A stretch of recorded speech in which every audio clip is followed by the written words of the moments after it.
Hello and welcome back to the channel. Today I'm in my 2008 Audi R8 and we're selling the car. Can you believe it? Well, too many Audis in the garage, time to move one on to a new lucky owner. And in this video we're going to talk about the car and go through all of its quirks, features and the life it's had, and maybe you will be the new owner of this gorgeous piece of German engineering.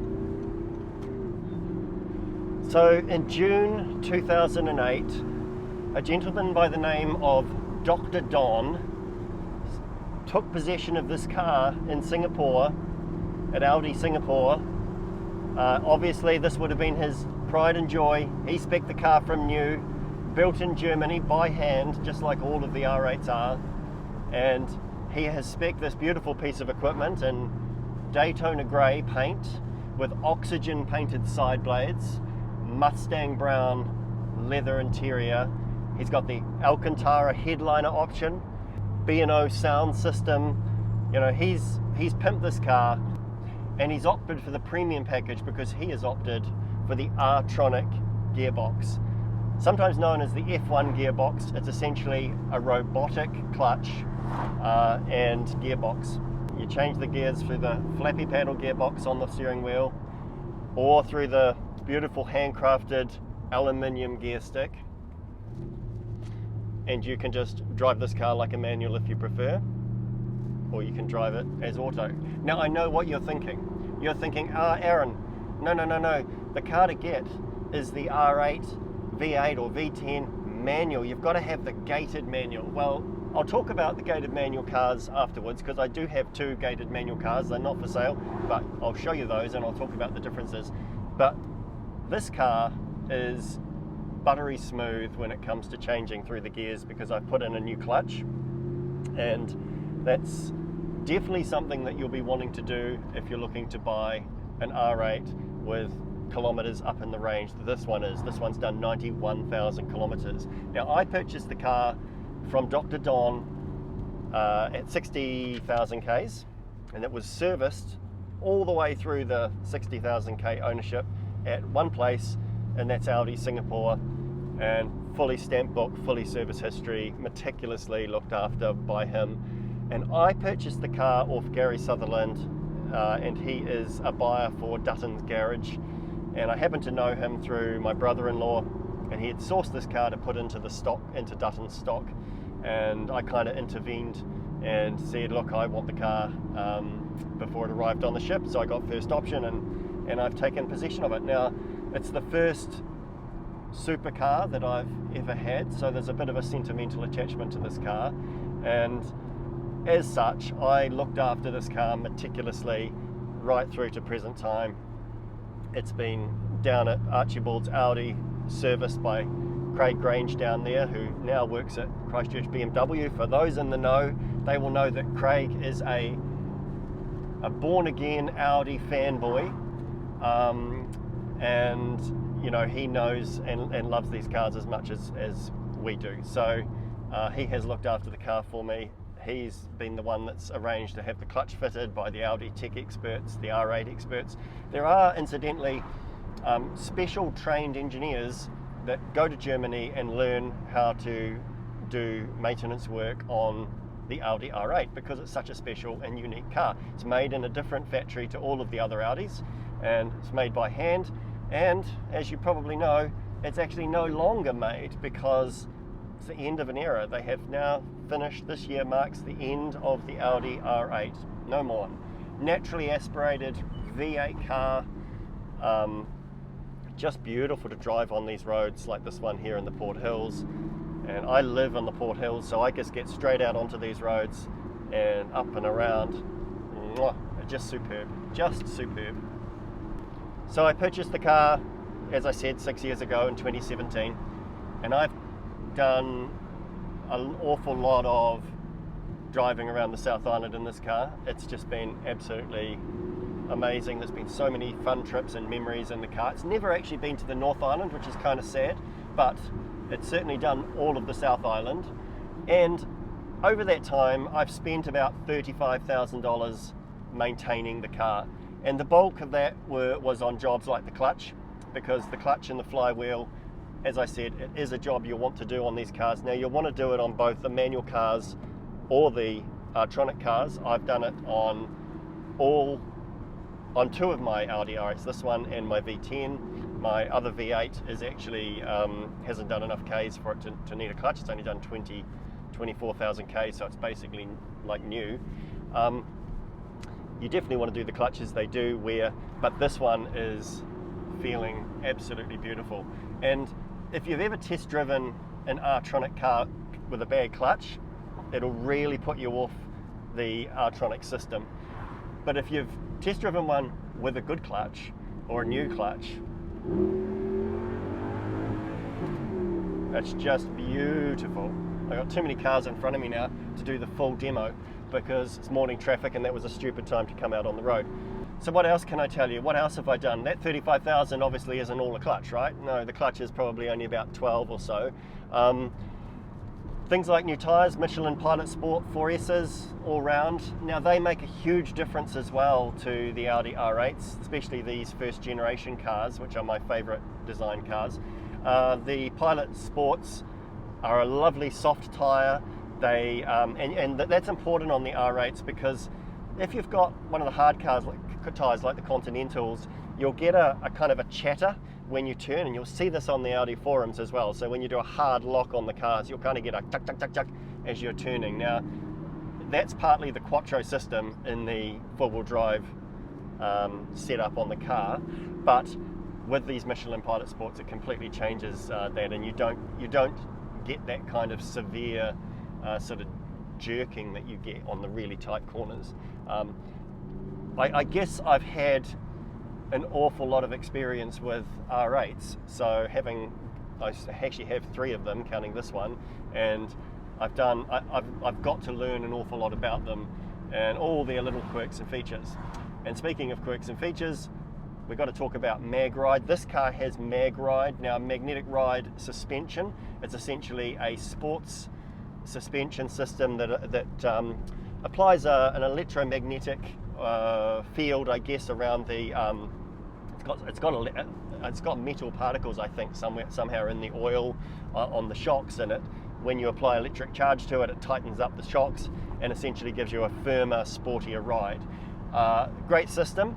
I believe it was developed around the 2006 timeframe for Audi and with Audi, and so it's a real unique thing to this car.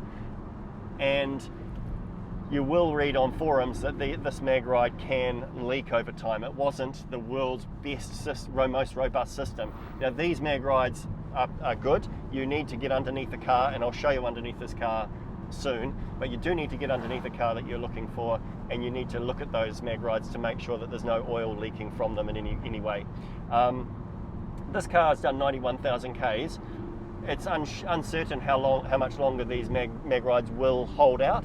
However, I do have another set of Magrides which we can talk about if the buyer is interested to negotiate those, and I can give those to you at a good price. But it doesn't need them at the moment. The car has just come out of a complete full service, 91,000 K service, and that was done down, as I said, at BMW, because Craig Range, who's the car guru, the Audi guru, now is the service manager at Christchurch BMW, and he has 2 of the R8 trained technicians now working for him down there. So they know these cars, and they're the guys I would take it to. There's only 2 places in Christchurch I would take this car to service it. One is them, and the other place would be Auto Restorations. They also know R8s, and they've done work on some of my other cars. Now, those of you who are fans of the channel and watch the channel, please subscribe, will know that I love to keep the exterior of the car looking absolutely mint as well, and I always spend a lot of money down at the guys at Avid who do high-end car paint protection and car grooming. This car does not have any paint protection on it, but it has been down to European Raxworthy European, who are the Audi paint specialists, and I have had them repaint the front bonnet because there were stone chips on it, so they've completely repainted the front bonnet. They've replaced the front bumper and repainted that as well, and the rear bumper as well, and guards. And these are areas on these cars that actually do get gravel rash on them, you know, when you drive them on the road. So it's absolutely mint on that bonnet. There's not a single stone chip. I've literally just driven it out to take a few photos on the car, and my recommendation would probably be to wrap that, but it is absolutely perfect. The paintwork is mint. And speaking of paintwork, again on these first generation cars, there was a known factory problem on the 2006, 7, 8, 9, 10s. I don't know if it was in the 10s, I know it was in the 8, 9s, where from the factory, the paint, between the paint and the aluminium body, because it's an aluminium exterior, it's not going to rust, but it's aluminium, there was a kind of an aluminium corrosion forming, or a bubbling forming in a few places in the paint around corners and things like that. Now this car has been painted in those areas and completely repaired. There was actually a program by Audi. They extended the warranty on these cars for 10 years, I think it was, and you would take it back to Audi and they would actually repaint those problem zones. This car has had that done.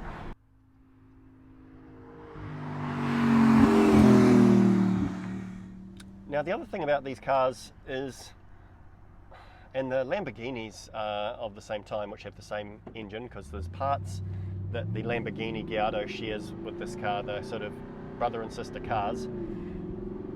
The infotainment system is dated.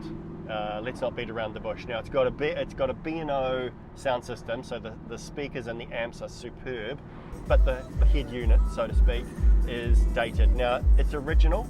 I have, when I was using the car, I actually had replaced the head unit with an Alpine or a Pioneer CarPlay head unit, which integrates with the reversing camera.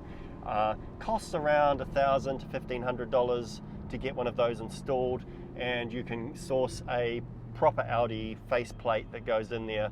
It's a great upgrade. It's worth doing. This car, I'm not selling it with that setup, but I'm just mentioning that it is very simple to fit it in if you want to do that upgrade, and I would highly recommend it, and I can help the new buyer arrange for that because I have very good contacts in where it's been. As I say, this car has had that installed, and I've just reverted it back to the original system, so the car is completely original, except for one thing.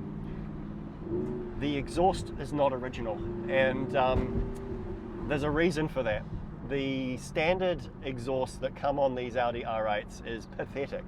Everyone will tell you the one and only upgrade you really want to do on any Audi R8 is put in a better exhaust. Now, I don't know the brand of this exhaust. It's probably a Miltech, but don't quote me on that because I haven't seen any branding on it. I can just assure you that it is not the factory exhaust, and boy, it sounds incredible, absolutely incredible. That's definitely something you're going to want to look for when you're buying an Audi R8. My other R8 V8 does not have a pimped exhaust, and yeah, it just sounds like a normal Audi, you know.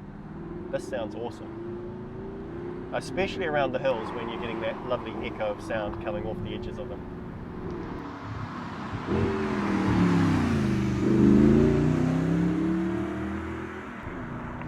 So I'm just about back at my garage now, so I'm going to pull into the garage and we'll just have a little bit of a closer look around the car, I think. And most importantly, I've taken the under trays off the base of the car, and I'm going to show you underneath the car. If you're ever looking at a car, an Audi R8, you absolutely must take the 1,000 or so screws off the bottom of the car and actually inspect the underside of the car. As I said, this has just had its full service, so all of that has actually been done, but I had them leave the covers off so that we could film everything underneath there to show you.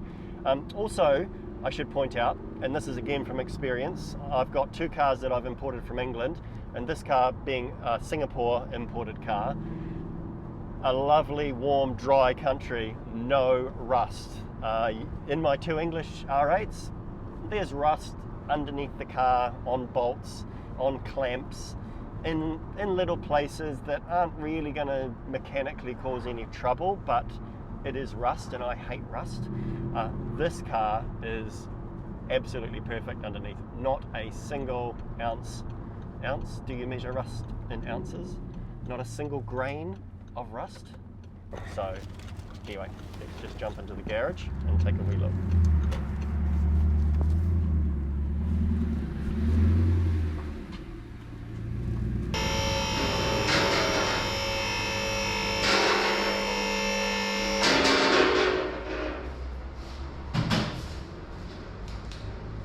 Alright, so I'm underneath the car now, and I've taken the covers off, which are down there, and I'm just going to try and show you the best I can what we were talking about earlier with regards to stuff like Magrides, but also just, you know, to show you guys underneath and around in here. Now the actual shocks are up there, and you want to look for any signs of oiliness if you're buying a car. As I said, this is really nice and clean. I'll just zoom this. Sorry, it's a bit rough, but I try and get my light into as many little places as possible. On some of my other cars, I found little leaks of oil, which happen, and I mean, oil leaks are not the end of the world. I got one on the 2009 manual R8, and it wasn't a huge deal to fix, but still, it's a pain. Half the problem, I think, is often getting the covers off. So it's got its new filter. Yeah, here's the other rear right-hand side wheel, and you can sort of look up in there and you can see, I'll try and get the phone up in there. That's the Magride right there. It's nice and dry, which we'd like to see. And as I mentioned as well, just no rust. Like on my UK cars, you'll get rust on these sorts of bolts. Where else? Those covers are, you'd normally take those off. I have had those off, but there's nothing to see in there. That's just really the drive shaft in there. And I did have this off, but it's back on again. I'll show you down in the wheel well. I'll try and get some light in there. Okay, so that's the front right Magride in there. And then this is, gee, it's hard to get your phone and stuff in there. That is front left. Also, it's quite good to look underneath here. This is a new Audi piece of plastic, and fitting all through here. This quite often does get damaged, and it's really nice to have that all nice and mint. And this part here has been resprayed, as I mentioned, just to keep the car looking really tidy. If I come around this side, just good to see it from the underside. A little bit of gravel rash down in this panel through here, which you would imagine. A little tiny nick there. We're not talking anything major. Someone's at some stage, that's the proper jack point. I don't know. Has someone tried to use the wrong jack point at some point? Don't know. And then the front bumper has been painted through here with by Rexworthies, and we've got a nice front lip in there, all looking really nice. They also replaced the clips. Very important with these Audis, with actually German cars. They quite often will say replace all the clips. Not everyone does that. Here's the running tray for this one through here. A little bit of a scuff there.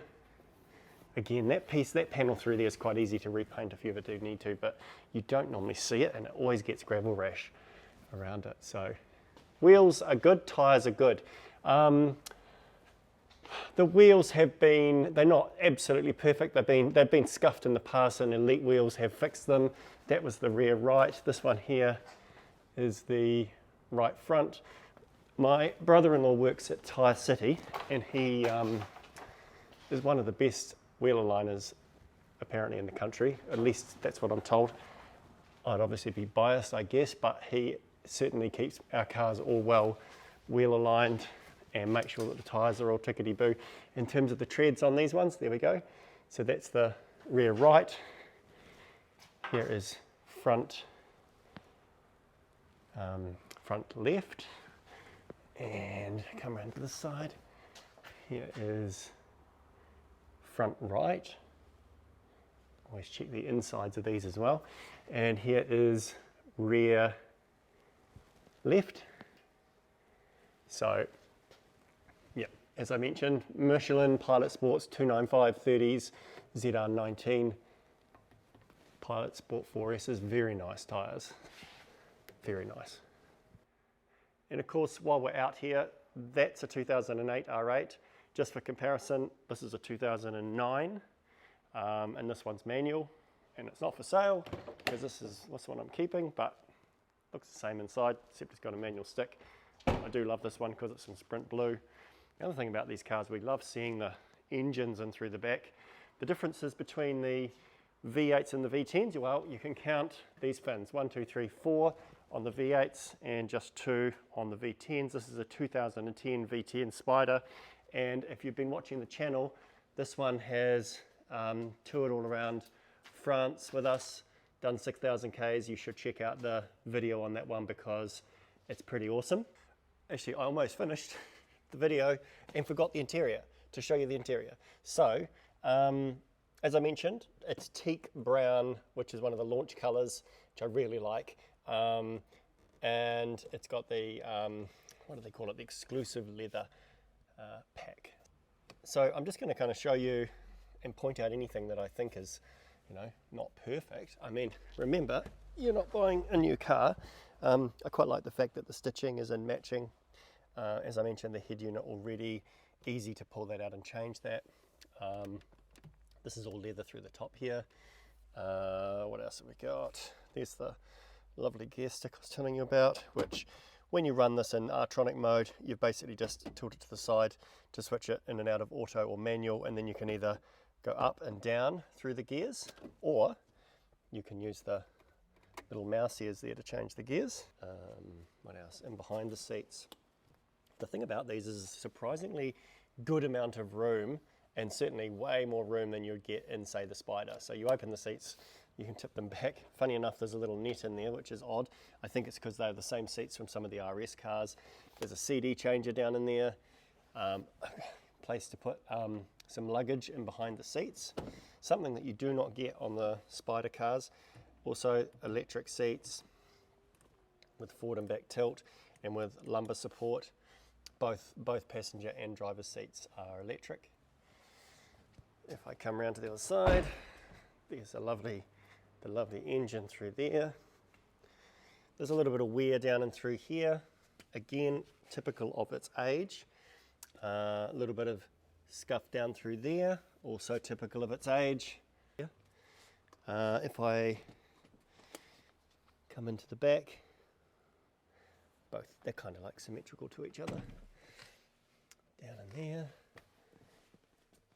And what else we've got? Oh, so the existing MMI system actually does have an AUX in, and I've just got a little Bluetooth USB stick in there, which basically allows you to play music, stream music through, and I think you can also do audio, like talk on the phone as well. And that's it. That's really what I have. I'll turn it on so we can see the kilometers. So there we go, 91,229. There's the reverse camera, very handy. This is kind of fun, although it's absolutely useless. It's just for changing the sat-nav DVD, which doesn't have a sat-nav for New Zealand. You wouldn't want to use it. I would obviously recommend that CarPlay upgrade. And keys, comes with 2 keys. They both look identical. They are, I think they still actually make this key today, and it still exists and still used it. We've got the Audi tag, so I can identify which one it's for. The grey one, and that's it. Oh, there we go. Some other information up there with the service stickers. That's really all I have for you. Thank you very much for watching.